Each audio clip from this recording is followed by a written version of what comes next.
Salut à toutes et à tous, c'est M, j'espère que tout le monde va bien. On se retrouve aujourd'hui dans une vidéo qui m'a été demandée des centaines de fois et je pèse mes mots. On va voir ensemble comment estimer vos cartes Pokémon. Je vais vous expliquer ma méthode personnelle d'estimation de cartes. Il y aura une version rapide pour les personnes qui ont envie d'estimer leurs cartes rapidement et qui n'ont pas forcément envie de passer plus de 5 minutes sur une estimation de cartes. Et il y aura une version longue où on verra en détail toutes les étapes d'une bonne estimation de cartes Pokémon. Bon, pour une estimation de cartes Pokémon, il faut forcément des cartes Pokémon. On va se retrouver devant quelques cartes que je possède, notamment des cartes qui viennent du set XY Evolution, du bloc X et Y. Et on va s'intéresser à cette petite carte Tartare. On peut remarquer dans un premier temps qu'elle a forcément le nom Tartare, puisque c'est le nom du Pokémon. Et qu'en bas à droite, on peut remarquer 25 sur 108. Donc 25, c'est la 25e carte du set. Et 108, c'est le nombre total de cartes qu'il y a dans le set. Il y en a quelques-unes extra puisque c'est les cartes secrètes, on verra ça un petit peu plus tard pour les personnes qui seront là pour la version longue. Et c'est tout ce dont on a besoin pour la première partie qui se passera sur eBay. Alors évidemment on se retrouve sur eBay qui est un site d'achat en ligne, d'enchères. De toute façon tout le monde connaît eBay je pense. Ce qui nous intéresse nous c'est de taper dans la barre de recherche Tartare et son petit numéro qui était juste en bas à droite, je vais regarder, c'était 25 sur 108. Donc voilà, il est ici en recommandé. On va cliquer dessus et ça va lancer la recherche. Du coup, ce qu'eBay va nous présenter, c'est toutes les cartes Tartare du set X et Y Evolution, puisque la 25 sur 108, il n'y a que le Tartare de X et Y Evolution qui a ce numéro annexe à côté. Là, ce qui est affiché, c'est les cartes qui sont en vente. Nous, ça ne nous intéresse pas énormément. Par contre, ce qui nous intéresse, c'est de descendre un petit peu dans les catégories, de regarder sur le côté.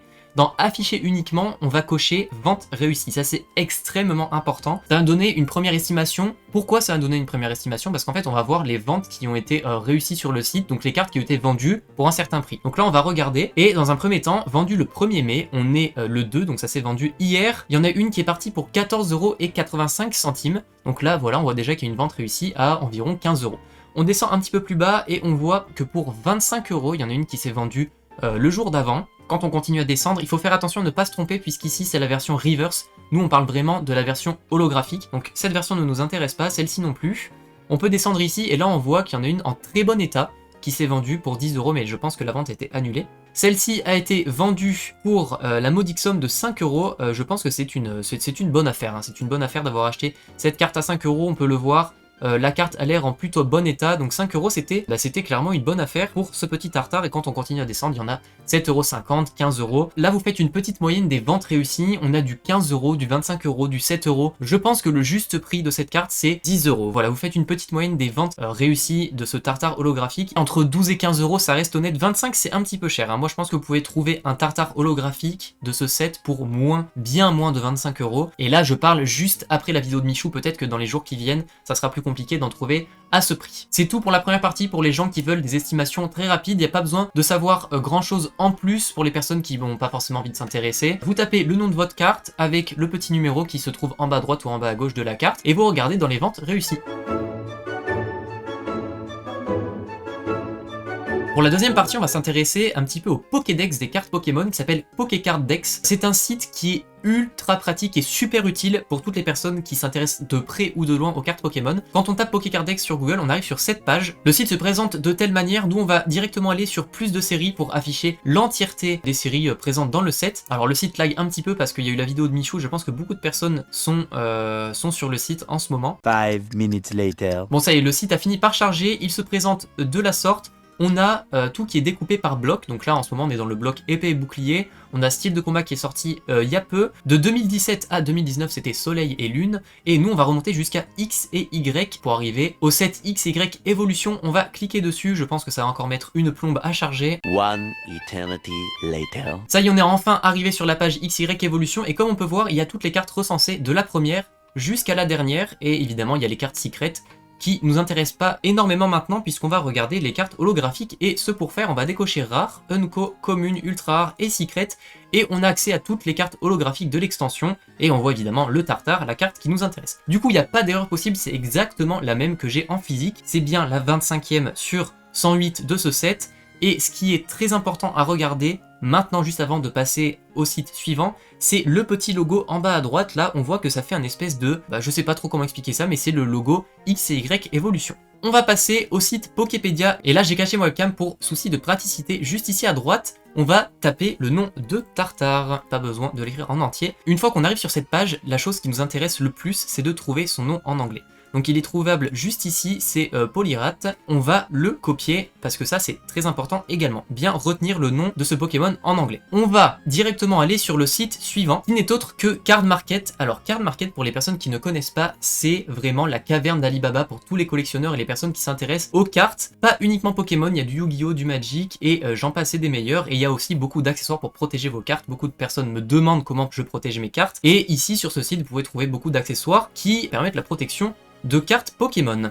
Une fois qu'on est sur la page d'accueil, dans Rechercher Card Market, on va coller le nom de notre magnifique Tartare en anglais et on va faire entrer. Une fois qu'on a fait entrer, on voit directement sur le site, il y a beaucoup de choix possibles, mais nous ce qui nous intéresse, c'est le petit logo qu'on a réussi à repérer juste ici, qui est le logo de Evolution. C'est pour ça que je vous ai dit de bien garder le logo en tête. Donc il est trouvable juste ici et on va cliquer dessus.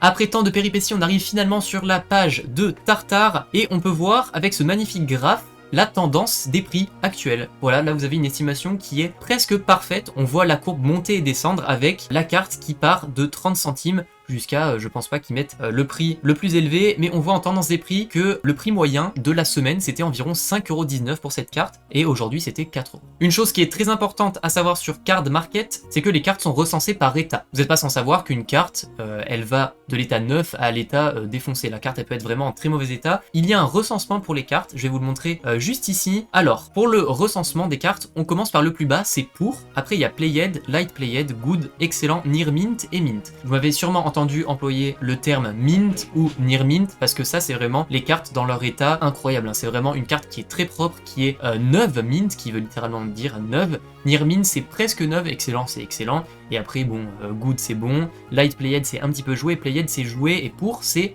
pauvre. Sur Card Market, vous allez voir, il y a des petits visages. On va revenir sur la page juste avant. Juste ici, par exemple, celui-ci, ça veut dire Light Played, ce petit smiley qui tire un petit peu la tronche. Le petit smiley rouge avec une larme, ça veut dire que c'est un état vraiment très moyen. Et plus les smileys sont contents, et plus, évidemment, l'état est bon. Voilà, après très peu de recherches, j'ai scroll quelques secondes. On tombe sur une carte en Near Mint. Donc ça, c'est vraiment ce que vous voulez acheter. C'est du Near Mint ou du Mint en français, vendu par Didieu pour la somme de 5€. Voilà, c'est vraiment pas très cher. Un petit Tartare holographique de XY Evolution, donc la version réimprimée du set de base de Tartare. Vous l'avez pour 5€. Je pense que c'est une très bonne affaire. Si je l'avais pas déjà, je l'aurais sûrement acheté. On va passer à la dernière vérification du prix qui va se passer sur eBay. Hop! Dans la première partie, j'avais déjà expliqué comment ça fonctionne. Du coup, ce qu'on va faire, c'est que dans la barre de recherche, on va taper le nom du Pokémon et son numéro d'extension. Donc c'est la 25e carte sur 108, c'est écrit en bas à droite. On tape ça dans la barre de recherche et sur la gauche, ce qu'on va venir faire, c'est cocher vente réussie, juste ici. Une fois que c'est coché, ça va vous afficher toutes les cartes Tartare qui ont été vendues ces derniers jours et ça peut vous donner également un ordre d'idée puisqu'on va voir les prix de toutes les cartes qui ont été vendues. Vous faites une petite moyenne et ça va vous donner la tendance un petit peu de la vente des cartes sur eBay. Alors la première carte, on s'intéresse pas puisque c'est la version reverse. Cependant, la suivante qui est à 14,85€, je la trouve peut-être un petit peu chère. Voilà, c'est la Tartare, c'est exactement la même que je possède et c'est celle qu'on cherche. Elle s'est vendue pour la somme de 14,85€. Je trouve que c'est un petit peu cher, mais ça reste honnête par rapport à la suivante qui est à 24,85€. Je trouve que cette carte elle est clairement beaucoup trop chère. 25€ pour un Tartare holographique de X et Y, c'est hors de prix. Vous pouvez trouver bien moins cher dans un état qui sera le même, si ce n'est mieux. Ainsi, de cette façon, vous pouvez scroller et regarder la tendance des ventes sur eBay. Et il reste une dernière méthode, je vais pas m'étaler, mais il y a des groupes privés sur Facebook où vous pouvez demander, vous pouvez dire je suis à la recherche du Tartare de XY Evolution. Il y a des gens qui vont dire bah moi je l'ai, viens en MP, ils te donnent les prix, etc. Vous échangez et vous faites tout simplement vos petites ventes de votre côté. Voilà, on a fait à peu près le tour pour cette vidéo tuto estimation des cartes Pokémon. J'espère que la vidéo vous a plu. Si elle vous a plu, n'hésitez pas à mettre un petit pouce bleu, à mettre un petit commentaire, à me dire la carte que vous aimeriez énormément avoir, la carte, si vous avez qu'une seule carte à choisir, laquelle vous aimeriez avoir dans votre collection. On se retrouve dans les jours qui arrivent pour d'autres vidéos. C'était M, ciao tout le monde.